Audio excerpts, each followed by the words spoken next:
Hi there, it's mid-February 2023. In this video, I go over the numbers from Austin Board of Realtors, last stats that we have, also look at January's activity, and we're going to talk about the bad and the good in this market today. And if you stick around to the end, we will look at the mortgage payment comparison from May versus December with the rate change.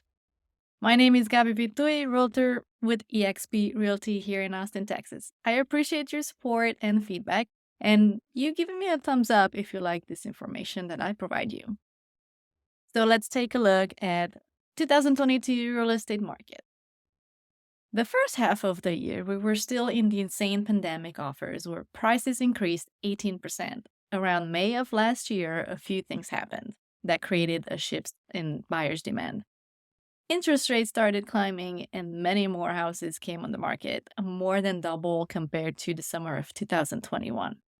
Since November, though, we see the rates somewhat stable around 6.5%, and still in that range currently. Prices have balanced out since May, and the price adjustments make it feel a little bit more normal market than before. But the market is still trying to figure itself out. If rates stay stable, we will see buyers enter or re-enter in the buying process. So time will tell where the real estate inventory versus demand will be and what will happen. How about what was happening in January? Looking at the multiple listing services, the MLS, from January 1st all the way to January 31st, including Travis, Williamson, and Hayes County, here are some of the numbers that I see. There were 1,289 pending listings. Active under contract were 888. Active were 2,017. And the closed listings were 1,389. For comparison, in January of 2022, there were 2,106 closings. As mentioned, we're going to talk about the challenges that we're facing right now, which is the job market. We see employment nationally slow down, and even though Austin has historically been one of the best job markets, it is inevitable to see a slowdown in our city too, resulting in a slowdown of people moving here. So let's look at the December's stats that April has posted. December's median sales price is $457,426 with an average days on the market of 73 days. Interest rates in December was still around 6.25, even 6.5.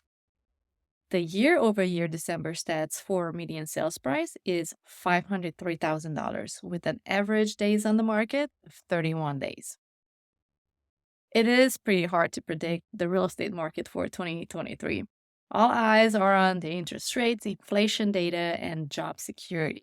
You may monitor the inflation by checking the CPI, Consumer Price Index, and I'll provide you the website link for that. Interestingly, the Consumer Confidence Report of January 2023 is 64.9. It is predicted to gradually go down throughout 2023 with an increase in 2024. Let's talk about the good as well. The good news is that even in a previous economic downturn, the state of Texas and Austin were less affected compared to the rest of the USA and bounced back faster as well. We can just look at how we bounced back during COVID. Ashley Jackson, the president of ABOR, said, and I quote, "Every time interest rates increase, buyers lose 12% of their purchasing power. By this summer, if rates increase by 1.5 basis points as expected, buyers will have 72% less buying power than they did at the beginning of 2022. With Austin's unique attraction as a magnet for job creation, we should continue to expect the employment growth for several years to come, which is positive. However, when combined with expected lower levels of inventory and higher interest rates, affordability concerns will continue to be a factor in real estate transactions at the micro and macro levels." End of quote. Now that the holidays are over, buyers seem to start looking again. There is a general seasonality in real estate, as most of us know. Not many people want to buy or even sell during the holiday season. We typically see an increase of buyers and sellers in March, April, and the peak season starts declining around July. Schools being out and families taking vacations before the school starts are part of the reasons for real estate getting slower. What it means for buyers today. Even with lower house inventory, this time could be a great opportunity to secure a home since there's less competition and there are higher chances to negotiate. What we're seeing now is new home builders being aggressive with incentives and more flexible to negotiate than we've seen in a long, long time. For sellers, though, a better time could be to list in March or April, with more buyers possibly enter in the market. But there will also be more homes on the market, hence more competition for you, seller. The demand will be less than what you got used to. The sooner sellers adjust to the changes, the faster the house could sell, meaning pricing right is crucial. It has always been the same situation. The opposite was true with buyers during the pandemic. Those who were able and willing to be aggressive with offers landed a house under contract. There will be a higher challenge if there are new constructions around your subdivision and you want to sell. The builders are in a better position to offer higher incentives. It is important to note that there's no one rule fits all in real estate. It is important to look into the specific areas of interest, zip codes, even subdivisions, because the house prices, demands, and or inventory can behave very differently. As mentioned earlier, let's compare the mortgage payments from May of 2022 with December of 2022. In May, the median sales price was $550,000, and we're going to put 5% down. Interest rates were, let's say, 5%. That time frame, this is for a 30-year loan. Start date in March for the payment. These are estimated just prices that the website already includes there. So everything is an estimate right now.